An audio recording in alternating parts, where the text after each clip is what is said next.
Avec un paquet de M&M's, tu peux virer les morceaux que t'aimes pas. Mais dans le programme d'un candidat à une élection, tu peux pas, c'est tout ou rien. C'est ce que j'appelle le regroupement indésirable de propositions.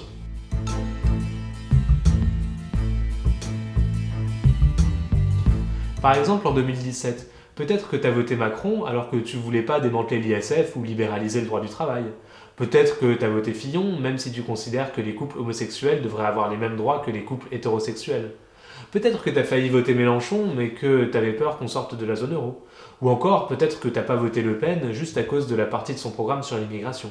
Bref, on n'est jamais complètement satisfait avec le programme d'un candidat. Il y a toujours quelque chose qui me dérange. Bah ouais, mais c'est comme ça dès lors qu'on élit un représentant. Bah, pas forcément.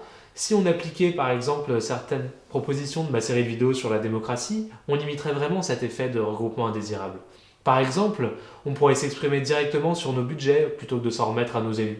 Ou bien on pourrait choisir directement la redistribution fiscale. Ou bien on pourrait faire passer toutes les lois importantes par des référendums lors d'un référendum annuel. Ouais, mais qui c'est qui déciderait si une loi elle est importante? Oh bah ça pourrait être un conseil de citoyens tiré au sort. Ou bien on pourrait se dire que le gouvernement regroupe toutes les lois qu'il juge peu importantes dans une même question du référendum annuel, et comme ça toutes les lois votées dans l'année seraient soumises à référendum. Pourquoi pas? Moi je pense surtout qu'il faudrait qu'on fasse des élections différentes sur des questions indépendantes.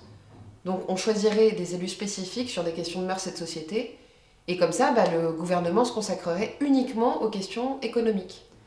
Ouais, pourquoi pas. Ça rejoint un peu la proposition de ma vidéo sur comment écrire un programme cohérent, où justement je propose de traiter séparément des questions indépendantes. Cette vidéo, c'est un peu la solution ultime au problème de regroupement indésirable.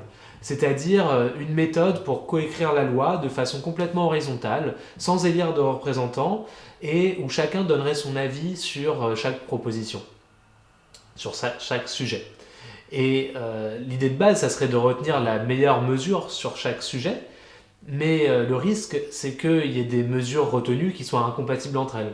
Et c'est pour ça que j'y consacre une vidéo, pour voir comment on pourrait gérer les incompatibilités entre mesures. Ok.